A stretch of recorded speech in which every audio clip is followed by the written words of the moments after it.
Partons du côté d'Atlanta, d'où nous avons en direct M. Alpha Kola Baldé, président du parti MAD, Mouvement Alliance pour la démocratie. Bonjour M. Baldé, bienvenue. Bonjour Aboubakar, est-ce que vous me recevez? Nous vous recevons très très bien, Monsieur Baldé. Bienvenue sur nos antennes. Forcément, pour commencer, voilà, vous suivez nos débats. Il y a cette plainte du FNDC officiellement dissous contre le colonel Mamadi Doumbouya et 23 autres personnalités civiles et militaires de son régime.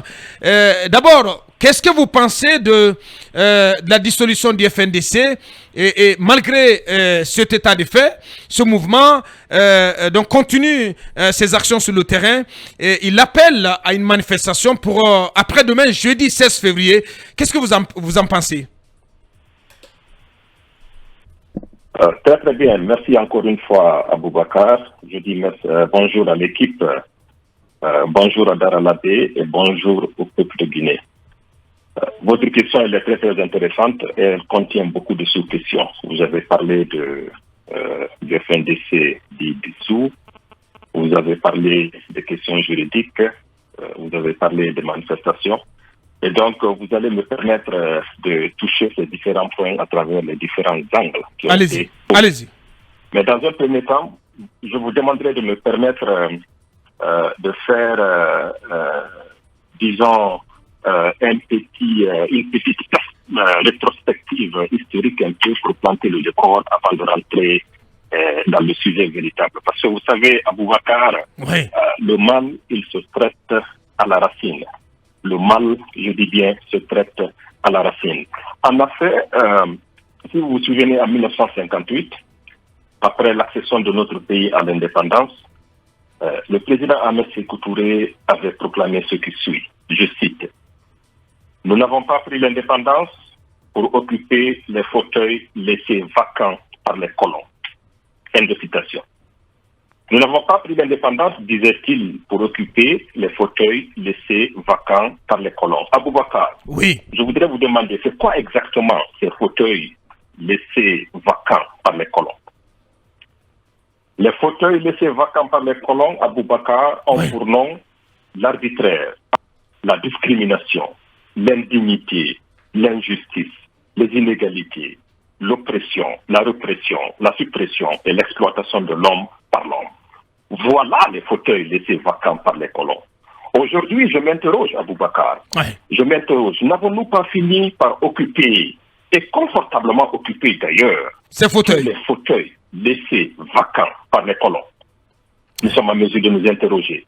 Lorsque nous entendons dire, je vais aller un peu en profondeur, tout sauf un peuple au pouvoir en Guinée, n'est-ce pas, de la discrimination et de l'injustice? Lorsque nous entendons dire plus jamais un malinqué au pouvoir, un Soussou, un forestier, n'est-ce pas, ce même esprit de discrimination et d'injustice? Lorsque des commerçants augmentent de manière fantaisiste les prix des denrées de première nécessité pour brimer et opprimer le bas peuple, n'est-ce pas, de l'exploitation et de l'oppression? Lorsque, Aboubakar, les habitants, nos compatriotes issus de la forêt, se voient refuser des habitations tout simplement parce qu'on estime qu'ils ne soient pas des musulmans, n'est-ce pas, de la discrimination et de l'injustice? Aboubakar, toutes ces crises que nous avons, il est important de planter le décor parce que le problème, encore une fois, ça se traite à la racine. Mieux vaut gérer les problèmes en amont que de gérer les conséquences en aval.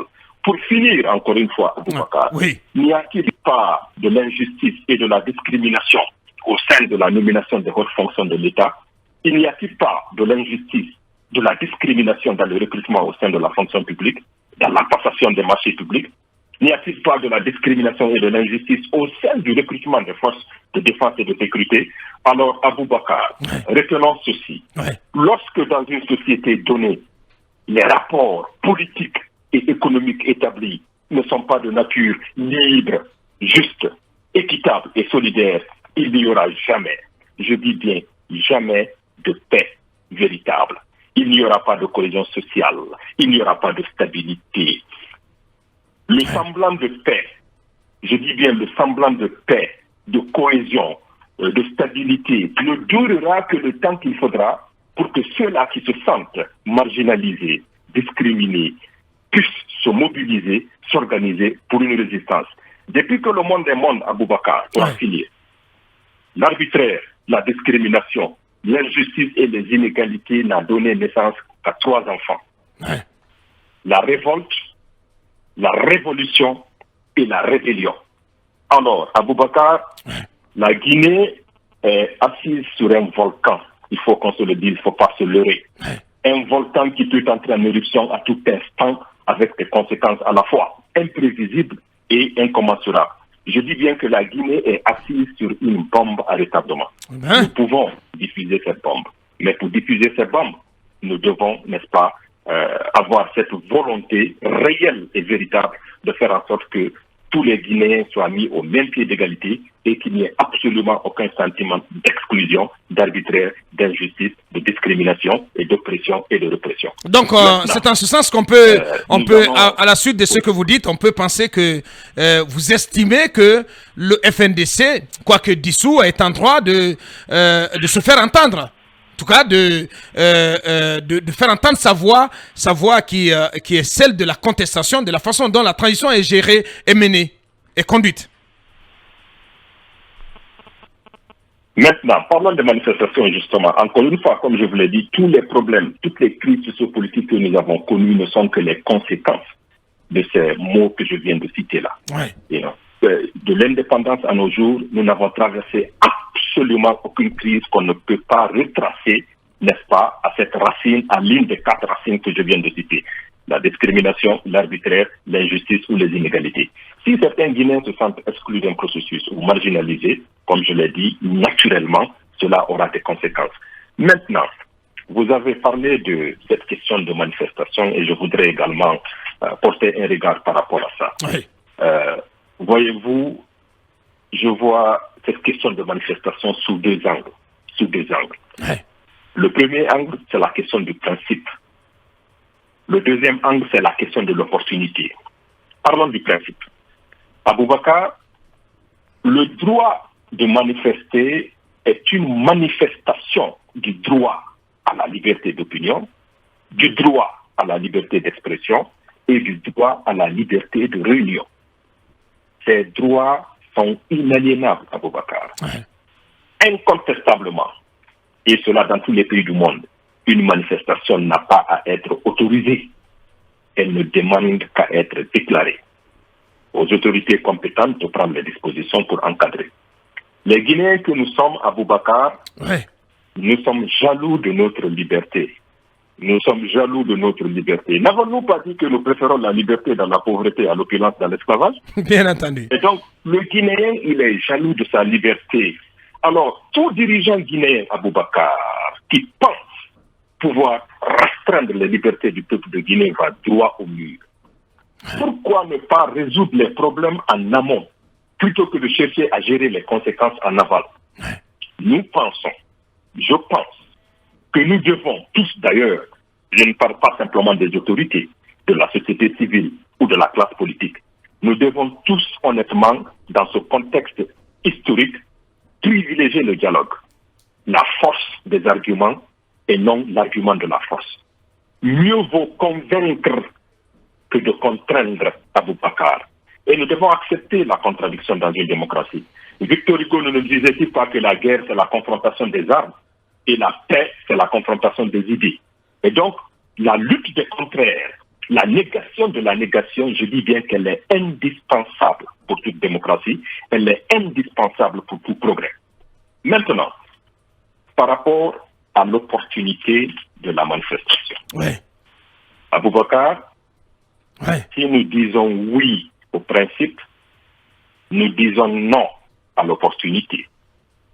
Aboubacar, ce n'est pas parce que vous avez le droit et la liberté de respirer que vous ne pouvez pas boucher votre nez ou bloquer votre respiration lorsque vous traversez une zone contenant des ordures puantes, n'est-ce pas? Bien entendu. Nous sommes d'accord. Alors, voyez-vous, en politique, on dit que c'est la stratégie qui doit commander la tactique. Et la stratégie aussi est commandée par l'objectif à atteindre. Nous croyons qu'on ne peut pas continuer à faire la même chose de la même manière avec les mêmes méthodes et nous attendre à des résultats différents. Ce n'est pas possible. Okay? Et donc, nous pensons qu'il y a cette impérieuse nécessité de changer de paradigme, de changer la façon de faire. Lorsqu'on veut mener certains combats, et nous avions eu de par le passé à adresser des mémos, je me rappelle, dans les années 2020, à toute la classe politique, à tous les partis politiques et aussi au FNDC lorsque le combat était vraiment très très chaud dans le cadre de cette question de troisième mandat, pour proposer à ce que ceux qui sont à la tête de cette structure essayent de repenser davantage la méthode, de repenser davantage la technique et la tactique. Parce que vous savez, le général Sun Tzu nous dirait « Connais-toi toi-même et connais ton adversaire. Tu seras sans bataille et tu t'en sortiras vainqueur. Mais si tu ne te connais pas toi-même ou tu ne connais pas ton adversaire, tu feras sans bataille pendant 100 ans, tu vas échouer à chacune de ces batailles. » Bien. Je voudrais donc dire ceci. Oui. Se connaître soi-même, c'est quoi? On va à la pause, Monsieur Kola Baldé. Si vous permettez, voilà, la radio c'est l'heure. Nous sommes obligés de rendre l'antenne pour nos obligations commerciales. Vous restez en repérage. Nous repartons vers vous dès la reprise. En tout cas, quand il sera 10h sur nos antennes. Alpha Kola Baldé, président du parti MAD, mouvement Alliance pour la démocratie en direct sur FIM FM, et d'Amirador, que nous allons rappeler depuis Atlanta dans cette émission. On revient dans quelques minutes. Nous retournons au stand. Monsieur Alpha Kola Baldé, président du MAD, de retour à l'antenne. Manu. Monsieur Baldé, je voudrais vous faire réagir à présent sur déjà la suite que l'on peut attendre du processus de transition qui est en cours, c'est-à-dire les élections à venir. Comment est-ce que vous vous préparez justement à aborder ces futures échéances électorales au niveau du MAD? Très très bien, merci pour l'opportunité offerte.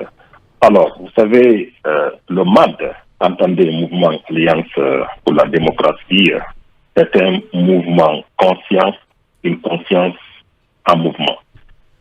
Emmanuel, la conscience est véritablement en mouvement parce que de nos jours, nous enregistrons des adhésions massives, je dis bien massives, issues des rangs de toutes les formations politiques qui évoluent sur le terrain aujourd'hui en Guinée. C'est donc avec une note de satisfaction totale que je dois donner un clin d'œil aux gladiateurs et aux Amazones de notre formation politique qui sont en train de faire un travail exceptionnel, je dis bien exceptionnel. Et donc, je vous promets qu'il y aura des surprises. Bien, on va reparler des manifs, Manu. Oui, plutôt Lincoln. Oui, on parle de manifestation du FNDC, je crois qu'on l'a abordé. Ouais. Mais Abakar, cet appel prévu pour le 16, c'est important. Est-ce que vous craignez donc qu'on enregistre de nouveaux cas de mort dans les rangs, surtout des jeunes? Très bien. C'est une excellente question. Vous savez, c'est justement pour cela que je parle de la nécessité de repenser au paradigme des manifestations. Aboubakar, lorsqu'on parle de manifestations, qu'est-ce qui vient en tête? Qu'est-ce qui vient en l'esprit? C'est l'axe, n'est-ce pas? Ouais. C'est les jeunes de l'axe. Et je voudrais dire un petit mot par rapport à ça, parce que voilà des jeunes qui ont tout subi et qui ont été martyrisés ces dernières décennies. Et j'entends souvent les gens dire que les jeunes de l'Axe se croient être des super Guinéens. Aboubakar, les jeunes de l'Axe ne se croient pas être des super Guinéens. Ils ne demandent pas un traitement spécial. Ils ne réclament qu'un traitement juste et équitable. Pour ce qui est des manifestations et de la méthode de manifester, je crois avoir partagé avec vous il n'y a pas longtemps de cela une série de tribunes parlant justement de la nécessité de repenser la stratégie. Ouais. Et en parlant de cette tribune, Aboubakar, ça me rappelle le cas du jeune Mamadou Bailo Diallo, Guido Fulbe, qui est actuellement au niveau de la maison centrale. Ouais. Oui, vous savez de qui je parle, n'est-ce pas? Effectivement. Très très bien. Alors, si vous permettrez, je voudrais ouvrir une petite parenthèse parce que c'est lié à ces manifestations et c'est lié aux conséquences de toutes les crises sociales. Allez-y, sur le cas Guy de Fulbe, oui. Nos chemins, tout à fait, nos chemins se sont croisés il y a 2 mois avant son arrestation. Il avait en fait un Facebook Live de près de 3 heures de temps pour décrypter mot par mot une tribune que j'avais publiée intitulée « La force sans la violence ». C'est-à-dire, ça décryptait un peu et ça touchait les volets de la nécessité d'adopter la non-violence et les techniques, les principes et les procédés de la non-violence dans le cadre du combat, n'est-ce pas, pour l'avènement de la démocratie, le renforcement de la démocratie, de l'état de droit et de la bonne gouvernance. Ce jeune, Guy de Fulbe, est pour moi le symbole d'une jeunesse guinéenne sacrifiée. Mamadou Baylo, en particulier, et la jeunesse guinéenne en général, est victime de ce système d'injustice, d'inégalité, d'oppression, de répression et de manipulation politico-ethnique qui gangrène la société guinéenne des décennies durant. S'il y a une chose, Aboubakar, qui demeure incontestable aujourd'hui, c'est bel et bien un échec généralisé. Les parents, les partis politiques, l'État, dans la formation civique et morale des citoyens. Je voudrais ici interpeller le CNRD, Aboubakar. Je voudrais interpeller le CNRD en leur rappelant ceci. Je cite, le président Ahmed Sékou Touré et beaucoup de leaders révolutionnaires avaient l'habitude de dire, je cite bien, la jeunesse a toujours raison. Oui, la jeunesse, elle a toujours raison. Pourquoi? Parce qu'elle est le miroir de la société qui l'a engendrée. La jeunesse a toujours raison parce qu'elle n'exprime et n'imprime que ce qu'elle a reçu comme éducation et comme orientation. Je voudrais adresser un message vraiment particulier au président colonel Doumbouya. La jeunesse guinéenne, colonel Prési, la jeunesse guinéenne, elle a toujours raison. Les jeunes de Guinée et les femmes de Guinée ont été les couches les plus victimes ces dernières décennies. Et les jeunes de Guinée vous ont applaudi, ils ont dansé votre avènement à la tête du pays le 5 septembre 2021. Cette jeunesse a été martyrisée. Cette jeunesse ne doit être ni jugée, ni condamnée. Elle devrait plutôt être rapprochée, écoutée, sensibilisée, guidée, formée, soutenue et encouragée. Colonel Prési, libérez votre jeune frère, Mamadou Baylo Diallo Guy de Fulbe. Libérez votre jeune frère, Fonike Mengue, et tous les jeunes activistes qui croupissent dans les geôles de la République. Ces jeunes ne sont habités et animés que par le même sentiment patriotique qui vous a poussé à l'acte le 5 septembre 2021. Encore une fois, je lance cet appel et j'espère que les autorités nous entendront et que nous allons avoir cette opportunité de relancer cette transition sur la base de la solidarité, de la compréhension, du pardon et de la tolérance. Vous parlez de relancer la transition. Sont des jeunes frères à lui. Oui. Vous parlez de relancer la transition parce que, à votre avis, la transition, elle est grippée. C'est ce que vous avez envie de dire? Incontestablement grippée. Parce que vous savez, cette transition, pour le moment, je ne retiens que deux choses. Deux choses. C'est une question de fond et de forme. Une question de fond et de forme, je dis bien. Alors, lorsqu'on regarde la façon dont les choses sont faites, c'est-à-dire toutes les initiatives du PNRD, dans le fond, ce sont des initiatives qui sont appréciables. Il faut avoir l'honnêteté intellectuelle de le reconnaître. Ne pas le reconnaître, c'est faire preuve de mauvaise foi. Qui ne veut pas la moralisation des finances publiques, qui ne veut pas la récupération des biens de l'État, qui ne veut pas des assises nationales pour la réconciliation, qui ne veut pas que les routes soient bien faites. Donc, le fond, il est bien, mais c'est la forme qui laisse à désirer. Or, le plus souvent, c'est la forme qui commande le fond. Dites-nous pourquoi la forme ne marche pas. Pourquoi? Qu'est-ce que vous reprochez à la forme? Tout à fait. Et donc, oui, mais justement, comme je le dis, je viens de le citer, lorsque vous prenez par exemple le cas de la TF, allons de façon très très spécifique, le fond, c'est acceptable, mais la forme, la façon dont les choses sont faites, les détentions provisoires prolongées, La détention provisoire n'est supposée qu'être qu'une exception dans le dispositif judiciaire. Mais lorsque nous constatons que l'exception devient la règle, ça devient problématique. Lorsque nous avons des dossiers qui sont pendants au niveau de la justice et qu'avant que la justice là ne se prononce, que d'autres méthodes sont, n'est-ce pas, utilisées pour prendre certains actes, tout cela, ce sont des méthodes qui n'encouragent pas. Et donc, quand je parle de méthode, je parle de la manière, de la façon de faire. Les déguerpissements aussi, la récupération des biens de l'État, comme je l'ai dit, c'est quelque chose d'appréciable, tout le monde l'apprécie. Mais il faudrait quand même qu'on mette l'humain au cœur de tout ce que nous faisons. Parce que de toutes les façons, l'État ne doit être qu'au service du service-là. Très bien.